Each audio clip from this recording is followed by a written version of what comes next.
Voilà, eh bien, nous sommes au château des Bruneaux, sous le soleil, avec des petites fleurs. C'est le printemps. Qu'est-ce qu'on est bien chez nous. Et puis, on accueille quelques-uns des auteurs qui sont présents pour cette première journée du livre et de la BD historique, une période bien précise, la montée des totalitarismes et la Seconde Guerre mondiale. Alors, honneur à notre parrain, Michael Prazan. Merci d'être venu chez nous. Et un mot de présentation, vous avez plusieurs casquettes. Oui, je suis venu à la fois présenter certains de mes livres et aussi un documentaire, Hitler-Staline, le choc des tyrans, qui avait été réalisé pour un Prime Time France 2 il y a quelques années et qu'on va projeter ce soir à 18h30. Au Voilà. Majestic, voilà, puisque ce festival, il est bien sûr d'abord autour des auteurs, et on a la chance d'en avoir avec nous, mais aussi il y a beaucoup d'animations en ville, des séances de cinéma, les collégiens, les jeunes des écoles qui réfléchissent, qui lisent. La production est très importante. Alors, ce film, mais aussi un livre dans votre production, La Passeuse, un livre chez Gallimard qui a déjà quelques années, mais qui est en plein dans le thème. Alors c'est surtout chez Grasset en fait. Pardon, excusez-moi. Faire de la Oui, promotion je vois de la concurrence. Tout à fait. Mais je vois la couleur de la couverture et dire que c'est pas chez Grasset, il faut vraiment être nul. Hein. Alors il était sorti chez Grasset et aujourd'hui il est en poche, chez Rivage. On est tout à fait dans la thématique, c'est une micro-histoire, c'est une enquête sur ma famille, sur mon père, qui était enfant quand ses parents ont été arrêtés et déportés à Auschwitz. Il avait 5 ans. Et il a été sauvé par une jeune femme, la passeuse, d'où le titre du livre, dont il a toujours pensé qu'elle travaillait en réalité pour la Gestapo. Donc c'est vraiment une histoire sur le doute, sur la zone grise. Les deux versions de cette histoire, celle de mon père et celle de la passeuse, ne coïncident pas. Donc j'ai mené une enquête pendant 3-4 ans dans les archives pour essayer d'y voir clair et de trouver où se situait la vérité. Voilà, donc c'est ce que raconte le livre et en même temps l'enquête que j'ai menée, et puis avec des passages qui sont aussi des sortes de reconstitutions romanesques, ce qu'on fait quand il y a des trous dans la raquette. Alors, un livre certainement pour vous important, autour de votre histoire familiale. Et c'est vrai que le temps passe et que les témoignages, les témoins disparaissent. On a eu la chance, je l'évoque, parce que tous ceux qui ont vécu ce moment hier et avant-hier ont été bouleversés.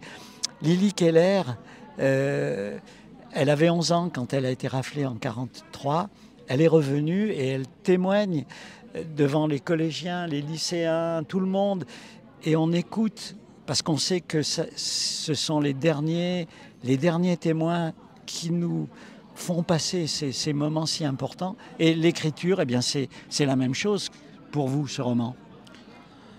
Oui, c'est un peu une mission, c'est-à-dire que moi j'ai toujours appréhendé, non sans un certain vertige, leur disparition, parce qu'ils étaient, disons, une incarnation charnelle et puis une forme de garde-fou dans la société contre la résurgence d'un certain nombre de haine, disons, pour faire court. Et je sens, avec leur disparition, une rupture générationnelle, de nouvelles générations qui n'ont pas tout à fait eu la même perception de ces événements ou de l'histoire au sens large.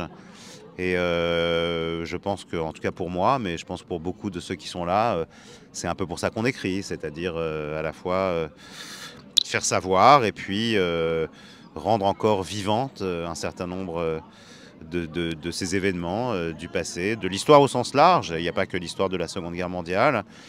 Et il faut continuer à la fois à écrire et surtout à lire. Voilà, merci.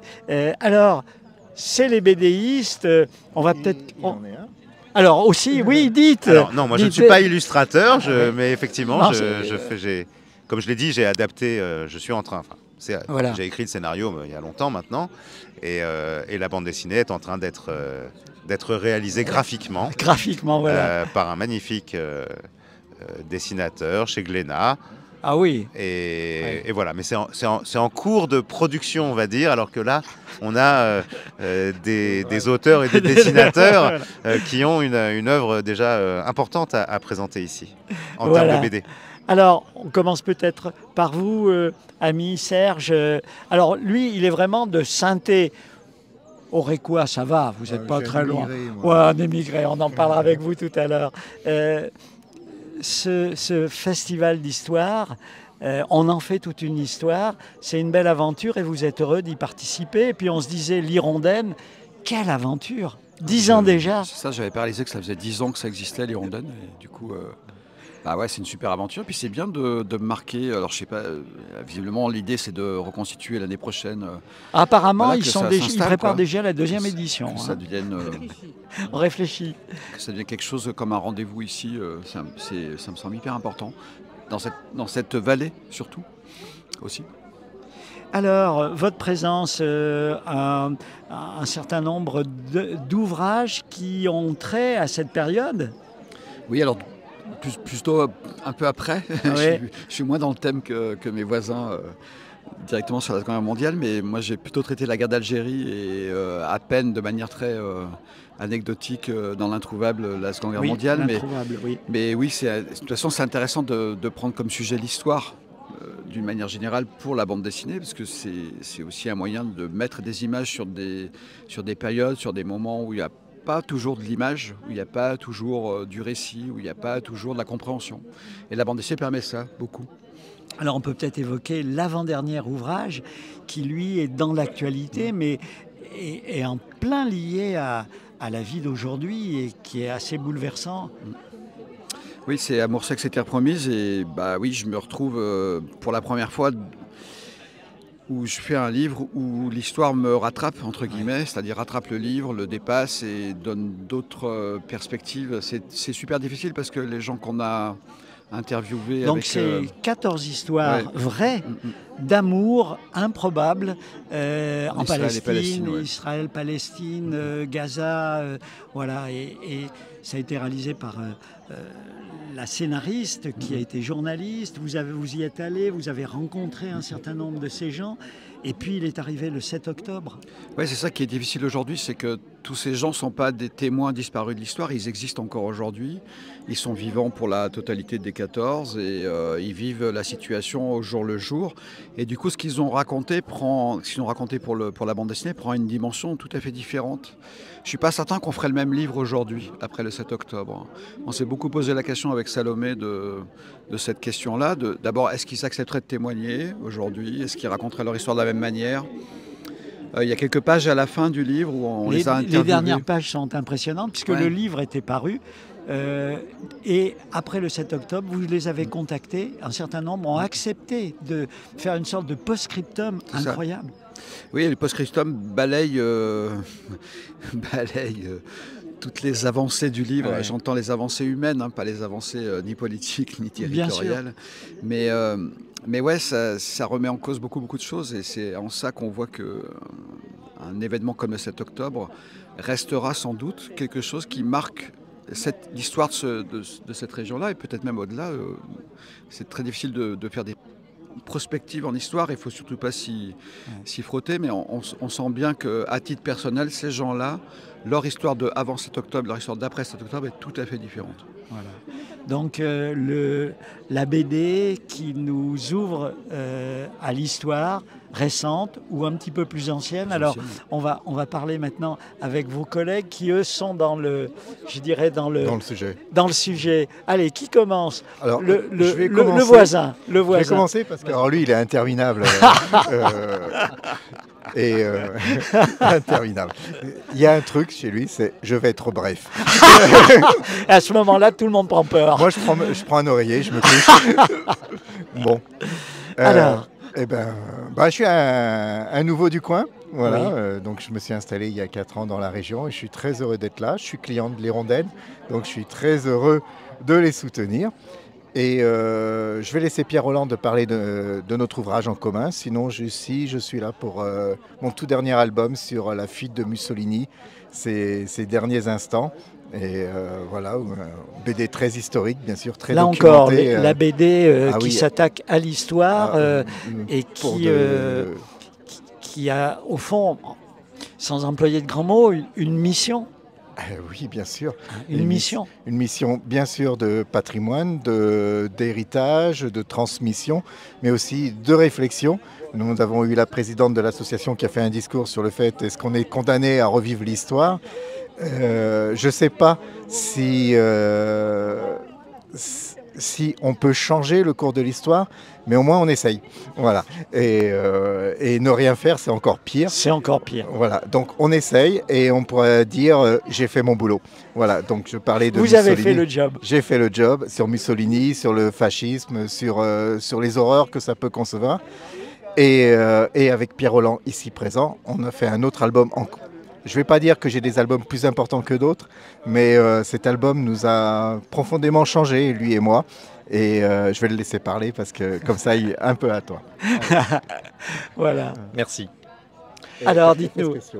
Alors, effectivement, nous avons travaillé pendant 2 ans et demi sur cet album qui est un petit peu particulier parce qu'il évoque la Shoah, mais la Shoah par balle. On connaît la Shoah et souvent on s'en est rendu compte en discutant avec des gens autour de nous. Quand vous dites le mot Shoah, vous pensez Auschwitz, vous pensez chambre à gaz, four crématoire. Mais la Shoah, c'est effectivement... Alors, vous dites ça, mais on constate qu'aujourd'hui, un tiers des jeunes ne connaissent pas le mot Shoah. D'où l'importance, justement, par les moyens de la BD, d'ouvrir des pages d'histoire, surtout dans un domaine peu connu que la Shoah par balle. C'est aussi le rôle de la bande dessinée, effectivement, une bande dessinée qui entre aujourd'hui dans les collèges, dans les lycées, et qui sert de support, effectivement, de support pédagogique pour parler de sujets. La Shoah par balle, c'est un sujet peu connu, elle l'est davantage. Moi, je ne l'avais pas, on ne me l'avait pas enseigné à l'époque. C'est arrivé comment? C'est par le hasard, des rencontres. Donc moi, je travaille aujourd'hui à Albi. Il y a des étudiants, une université à Albi, et chaque année, ces étudiants, c'est d'ailleurs une démarche inédite en France, partent dans les pays de l'Est, et c'est ça la particularité, à la recherche, non pas de survivants, mais des témoins des fusillades de masse qui constituent ce qu'on appelle la Shoah par balle. Donc cette bande dessinée, elle retrace à la fois ce voyage et elle raconte les souvenirs de ces personnes âgées qui aujourd'hui, vous parliez de témoins, sont les derniers témoins de cette page d'histoire méconnue, qui ont assisté, alors qu'ils n'étaient que des enfants, à ces fusillades de masse. Et donc je les ai accompagnés à 2 reprises, en Pologne, en 2022 et 2023. À partir de mars 2022, on va là-bas. La guerre en Ukraine est déclarée. Et donc, ça lui donne d'ailleurs une autre coloration, forcément, de rencontrer ces personnes âgées, dont notamment une qui disait « J'espère que l'histoire ne va pas se répéter ». Et donc, cette bande dessinée repose à la fois donc, sur ce voyage et sur ces récits de ces témoins qui ont assisté donc, à ces fusillades de masse. Et qui sont les derniers, quelque part, à nous raconter et à nous transmettre ce récit. Et on cite d'ailleurs Elie Wiesel dans l'album qui dit « Quand vous entendez, quand vous écoutez un témoin, vous devenez aussi témoin ». Et il y a quelque part un travail, un devoir de mémoire, de collecter cette histoire. Et l'histoire n'est pas juste une histoire lointaine, elle doit nous parler aujourd'hui. Derrière le mot juif, avec l'antisémitisme qu'on connaît toujours, on peut mettre aussi d'autres mots. On peut mettre les personnes handicapées, les personnes étrangères, les Arabes, les Palestiniens. On a évoqué ce sujet-là, les homosexuels, etc. Tziganes, donc c'est aussi, l'histoire nous éclaire, elle doit interroger notre humanité, elle doit interroger nos convictions, elle doit nous permettre de mieux comprendre le passé pour éclairer l'avenir. Et le fait que ce soit avec des jeunes que vous avez accompagnés pendant ces voyages et que le récit soit fait aussi de leur point de vue est certainement un angle d'attaque important pour vous. Notre objectif dans cette BD, c'était de l'incarner à travers effectivement ce regard de ces professeurs, de ces étudiants qui se posent un certain nombre de questions que on se pose nous-mêmes. Forcément, il y a la question, qu'est-ce qu'on aurait fait à leur place de ces Polonais qui ont assisté à ces massacres? Est-ce qu'on aurait été complice? Est-ce qu'on aurait fermé les yeux? Est-ce qu'aujourd'hui, face à certaines discriminations, justement, on ferme les yeux, on dit on ne peut rien faire, on est démunis peut-être parfois qu'on est aussi complice de ces discriminations. Donc je crois que c'est une bande dessinée ancrée dans le réel et ancrée dans le présent également. Alors, vous devez, bien sûr aujourd'hui vous êtes chez nous au Bruno et on est heureux de vous accueillir, mais vous devez peut-être aller dans des lycées, dans des collèges, signer dans des librairies. Il y a des réseaux comme ça qui se montent autour de la BD. Je vois que vous dites oui. Cette bande dessinée a été soutenue notamment par l'association des professeurs d'histoire géo au niveau national. Et donc, moi, mon objectif, c'est qu'elle soit aussi présente dans des CDI, dans des médiathèques, dans des établissements scolaires. Parce qu'effectivement, on dit souvent la bande dessinée, c'est de 7 à 77 ans, mais c'est un vecteur aujourd'hui qui a un rôle. C'est pas anodin qu'il y ait autant de bandes dessinées sur des sujets contemporains, sur l'histoire, sur la manière d'éclairer notre société sur un certain nombre de problématiques. Et même la science-fiction d'ailleurs nous éclaire sur notre présent. La question, j'ai sorti une autre bande dessinée qui s'appelle Avenir, sur la question de la liberté, de l'hyperconnexion. C'est des sujets qui résonnent aujourd'hui. Donc je crois qu'on a un rôle de passeur. Mon collègue parlait de la passeuse. Je crois qu'on est un passeur de mémoire, avec l'humilité qu'il faut aussi avoir en tant qu'auteur. Une fois que une bande dessinée est sortie, c'est au public, c'est au lecteur de se l'approprier. Et grâce aussi à des événements comme ça, grâce à des salons, du livre, du roman, eh bien, ça nous permet aussi, et grâce au soutien des librairies, qui ont un rôle encore peut-être plus important aujourd'hui face à tout ce qu'on entend de fake news, d'ignorance, de méconnaissance, d'extrémisme. La culture, le savoir est véritablement un enjeu majeur pour notre avenir. Merci, bon salon. Merci RCF. Merci à Jean-Marc pour la réalisation technique. Et puis, on vous incite à venir pour lire, rencontrer. C'est un devoir finalement. On a un pouvoir, nous, modestes lecteurs, de faire circuler les livres et de les faire lire. Merci. Merci et à bon vous. salon. Merci. RCF, la joie se partage.